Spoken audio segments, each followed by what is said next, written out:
Hi everybody, welcome to Live Blogger. In the previous videos, we have been designing this drop-down nav menu using HTML, CSS and JavaScript. Now in this video, I'll show you how to add this to your Blogger website.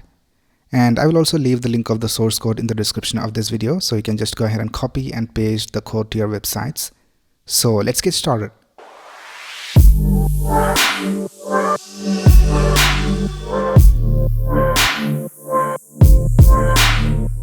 Right here I have logged into my Blogger dashboard, and if I go to theme, here we can see that I'm using this theme called Contempo-Lite, which comes by default with Blogger. Now let's go ahead and add this design to our Blogger website. So for that we need to edit the theme code. So let's go over here to theme and let's click on this arrow and let's click on edit HTML. Now before making any changes to your theme code, it is a good idea to select everything and copy and paste this code somewhere as a backup. Right now let's go ahead and add our code. So first of all, let's add the CSS. So here, this is the CSS of our theme. So let's scroll down and let's go to the end and we will add our CSS over here as well. So let's go ahead and create a comment, and here I'll just type additional CSS, and now let's go to our source code. And let's go to the style.css file and let's copy all this CSS from this line of code till the end. And let's go ahead and paste it over here. Right now the CSS is copied. Now let's go ahead and copy the HTML. So let's scroll down and we'll just paste the HTML at the end of our theme code. So here, just before the body tag ends, I'll just copy the HTML from here. So let's go ahead and copy from this line of code till the end of the mobile nav menu. So let's copy it till here. So we are copying these two nav elements. Now we are not copying this container division because in that we have this content of the website. So we don't want to copy this content of the website. We just want to copy the nav menus.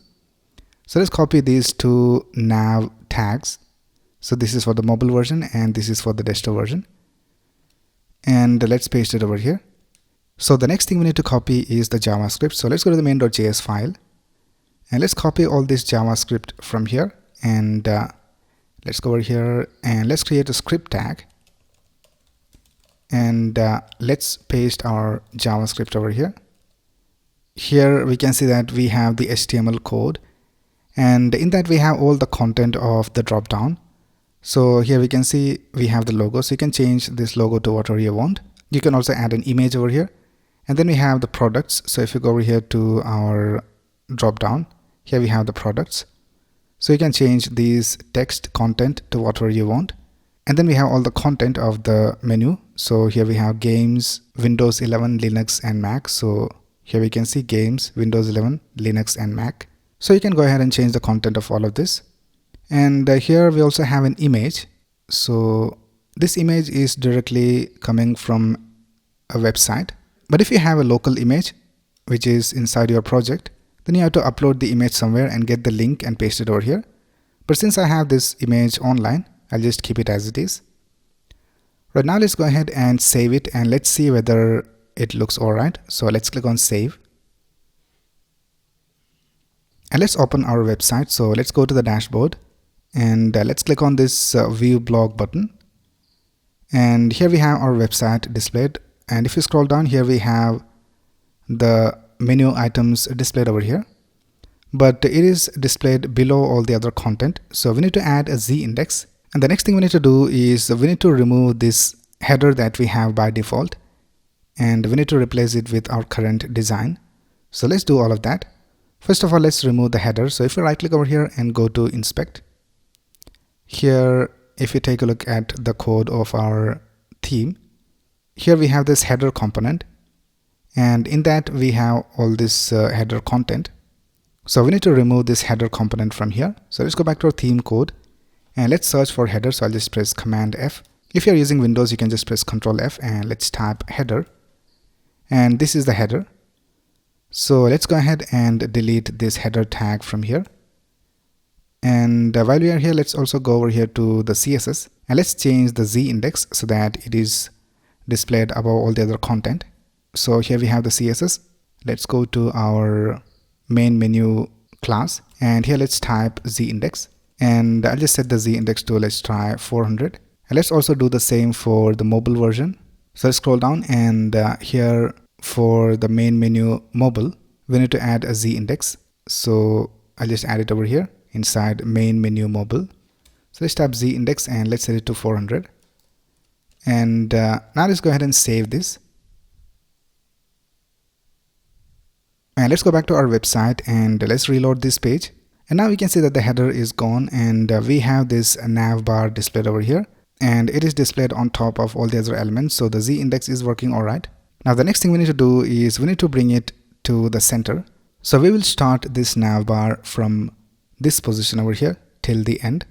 So let's see what is the width of this element. So let's right click over here and go to inspect, and let's take a look at this division right here.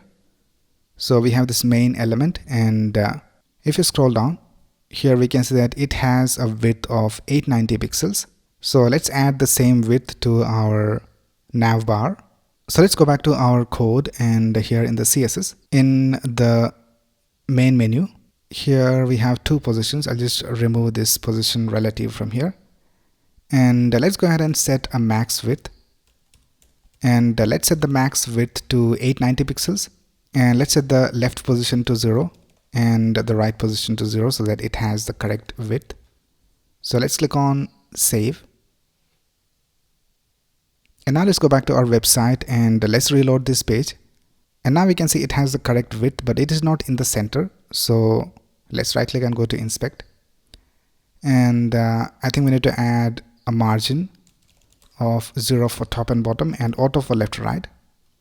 So now it is in the center. But now we can see that the width is a little bit more than expected. And that's because it is also taking into account this padding.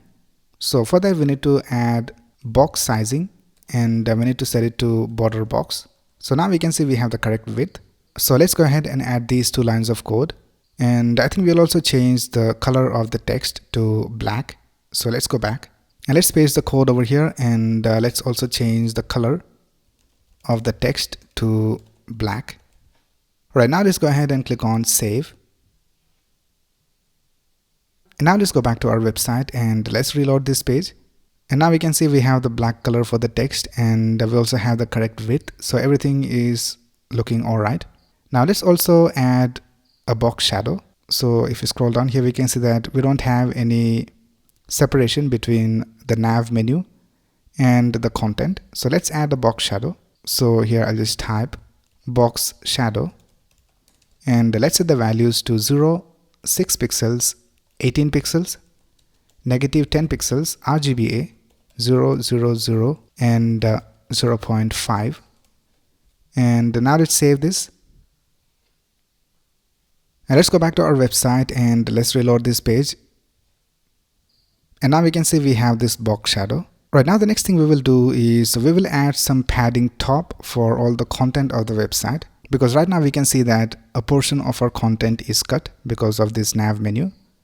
So I'll just right click over here and go to inspect, and let's take a look at the container division, and I think it is page body. So here we will add a padding top, and let's set the padding top to, let's try 40 pixels, and I think that looks alright.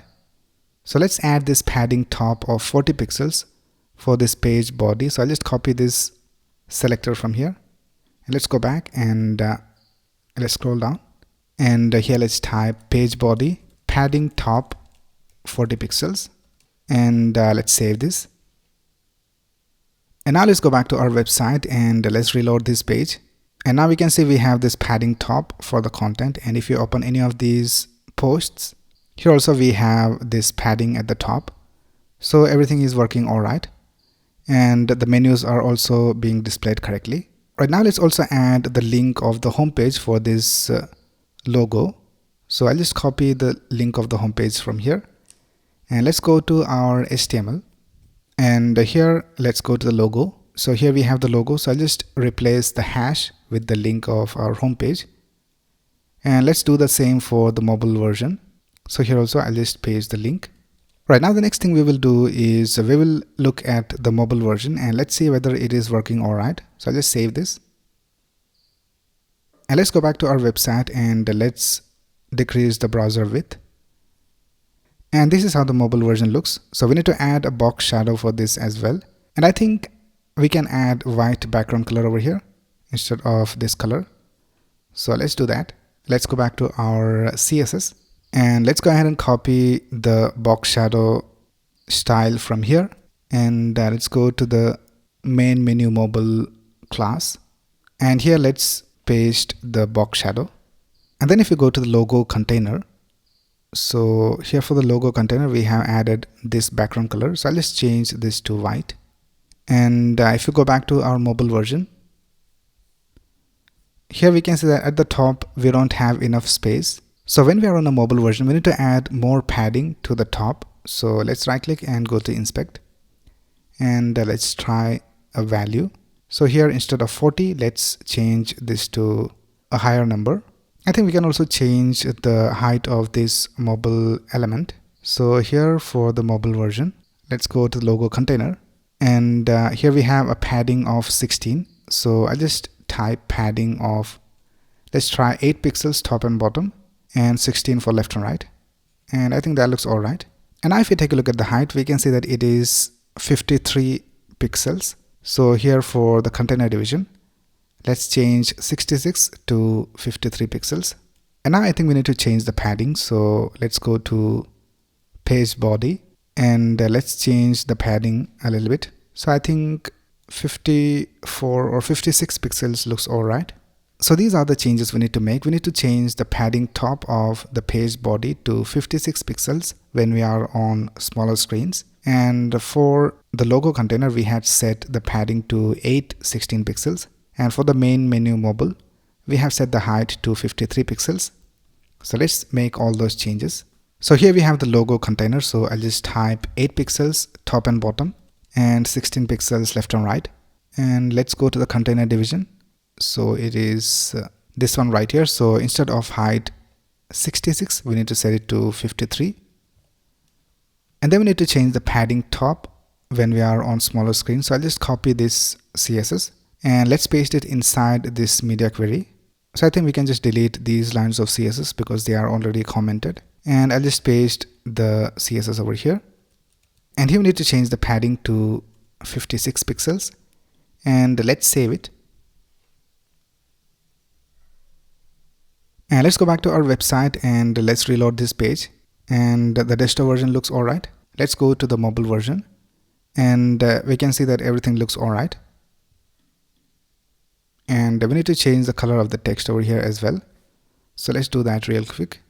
So for the main menu mobile, I'll just type color black and let's save it. And let's go back to our website and reload this page. Let's go to the mobile version and we can see that we have the correct color for the text and everything is working all right. So that's basically how you can add this custom responsive drop-down nav menu to your Blogger website.